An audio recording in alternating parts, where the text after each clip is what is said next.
Ray, what are your memories right after the war there and your first Sheffield Shield match and that first season of first-class cricket? Well, it's a long time ago.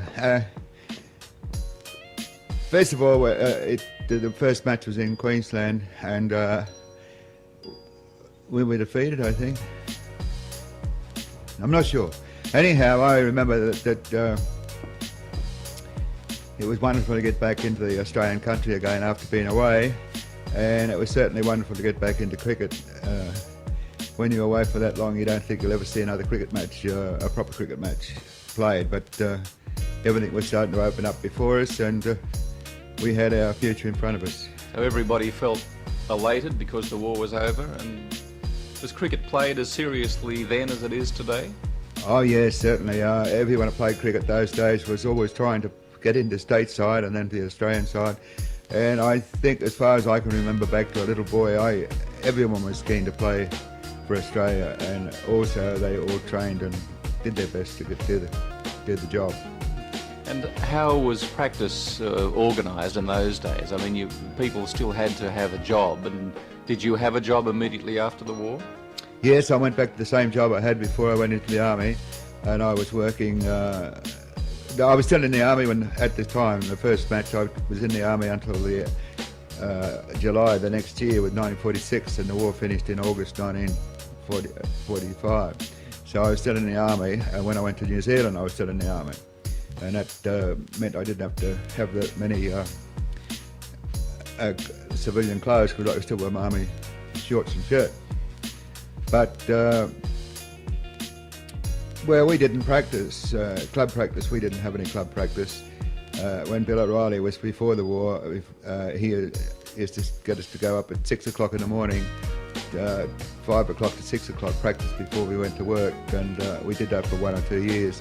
And that's the only practice I've really had with St George's side, except for when you're trying out to get in the club side at the start of the year. We didn't have a great practice. And when we got in the stateside, we had to go to the Sydney Cricket Ground and practice there for a couple of hours, Tuesday and Thursday of each week. Otherwise, apart from that, we didn't practice at all. Was it difficult to get time off work in those days? Well, it was very difficult to get time off, and every match I played was leave without pay, and I gave in about 3 or 4 jobs through not being able to get leave to play in the big matches. Once I started to play in the big matches and go away for a week or two, the working positions were always more important than the cricket, and I was told if I wanted to play cricket, I had to leave their employment. So you had to make a choice, a deliberate choice, to forget about career and earning a living for yourself, and to follow your star, follow your luck, if you like, to make it as not a professional cricketer, but as a member of a first-class team. That's true, and it was big decisions each time to leave my job, because I was promised fairly good jobs in the business I was with, and the first one I left, joined a place after the war. They were going to make me the chief buyer for their factory, which was a big factory, and a very good job, and I had to decide whether to play or not, so I decided after a week or two that I'd give the job up and take my chances with the cricket. And the second one was the same. I was in the employ of Assistant Secretary to Clive Evatt, the Minister for Housing, in Sydney for 2 years, and I had to give that away because the public service wouldn't allow me to play cricket, wouldn't give me leave to play on the tours. I could play midweek in Sydney, but they wouldn't allow me to go interstate. So I had to give that away as well. And when I worked with Stan McCabe, I could get time off for cricket then, but that was about 4 years later. Tell me your first season in that 45-46 period, your first class season, you did pretty well. Well, I did average well. I got a few wickets each innings, each time, and eventually in the last match before the selection of the Australian team to go to New Zealand, I scored 134 not out as a batsman, which pleased me a lot, because it was pretty hard to get into condition to play the Belfast bowling for say 20 overs in a match, because being away in the islands for 3 years or 2 years away in the army, 4 years in the army, you couldn't get enough practice to keep fit. We tried a lot, but we were fit for our jobs, not to run up and bowl 20 overs in one day. So it was nice to get the runs to help me get in the team to go to New Zealand. Yeah. It's interesting looking back at your career, and certainly at the way you started, to find that you were such a good batsman, and you had considered yourself more a batsman than a bowler.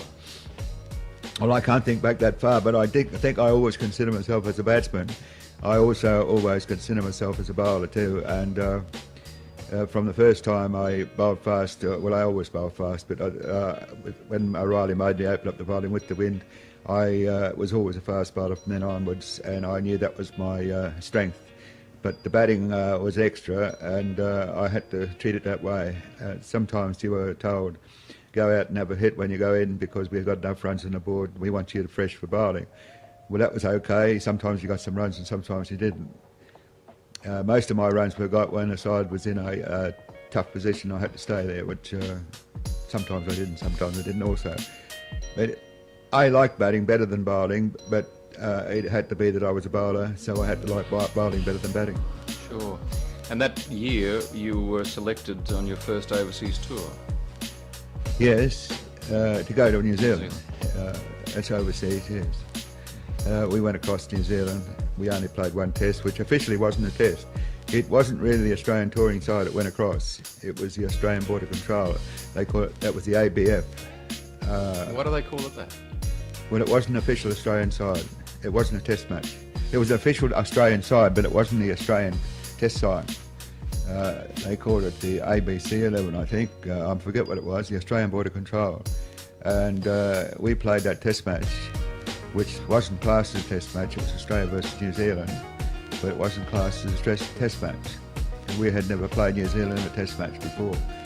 And particularly, I think that they were supposed to be not up to the standard of the test standard. But it was only 1 or 2 years later that they declared that was a test match. Maybe my official test was that one, the first test. But up to the first test I played against England in 1946 in Brisbane, I always considered my first test was the test against England. In 46, because, as I said before, the New Zealand test wasn't classed as a test match. And when you returned from New Zealand, you still played first grade football with St George? Well, I didn't play for the season had started by the time I got back, and I didn't play for the first 5 or 6 matches. And then I was talked into playing, or I talked myself into playing. I had the idea I might play for Australia versus England. England touring team was out to play the Australians in the test matches, and I made myself available. But unfortunately for me, the team was getting picked to play the city versus country, and my St George club didn't think I was fit enough to play first grade, so they put me in second grade. I scored a try and kicked a few goals, but that didn't do any good. I didn't get picked to play in the country city match. So I think that spoilt my chances of representing Australia. And also the chap that took my play, or took it, when I say took my place, I was nominated for that if I had been playing. He played well, and unfortunately then I couldn't get back in. Tell me about the highlights of your football career. You did play, I think, in 2 grand finals in first grade. Yes, we played against Canterbury in 1942, I think, or 41, and we were defeated 13-12, 10-9, I think, 10-9. We were defeated just at the last minute. They kicked the goal that hit the post and went over, and I didn't kick the goal that went over. So, and then we played another final in 1946 against Balmain at the sports ground, and it was a windy day, 45-mile-an-hour gale against us both times. Unfortunately, the wind changed each time we went on the field, and we were against it. So we didn't kick any goals, and they scored 3 tries, 2 goals for 13 points, and we scored 4 tries for 12 points. So we got beaten by 1 point a game. It was good football, of course, and I enjoyed playing. Yeah. And your brother was a star for St George in that time. Yes, well, he played from the age of 16. When he was 16, he played up 1936, I think he started, and he was playing up to 1953, and only for the war years he missed a few seasons. He played 17 seasons straight, I think, counting the war years, those seasons which he didn't play, but it would have been 17 years, which is a long time in a footballer's life. That's in first grade. At what point did you decide to give up football? Well, I gave it up when I was 16. I played... That was the first time? Yeah, the first time I gave it up. My father asked me to give it up before the war, and I gave it up in 1939 and 1940, and in 1941 the Japanese came into the war, and I think I played in 1942, and as I didn't think there was any future in cricket or football, so I went back to football as well as playing cricket. And the war was on then, so it didn't make any difference. But I played when I came back 46 season. Only I half played it because I started halfway through the season, and I retired about 8 weeks before the finish. I had a sort of a sore leg, and then I played the grand final because the St George team asked me to come back and play, which I think they mightn't have asked after again because I missed 6 goals out of 6. Yeah. So that was the end of your first grade or your football career in Australia. But you were, at that time, or around about then, you got an offer to play professionally in England, I think. In 1946 I got an offer to go to Bradford North in England and play cricket and football. They offered me about £1,000, I think it was. And I considered it for a while, but I didn't like the choice of living in England. At that time I knew nothing about England, of course, and I didn't go. I also got an offer to go to Western Australia to play cricket, but I didn't go there either. That's the only 2 offers I got. But I came to Brisbane without an offer. I married my wife, who's a Brisbane girl, and I was offered a job up here from Cobb & Co, and I took it, and in 1953 I came up into Brisbane. Yeah.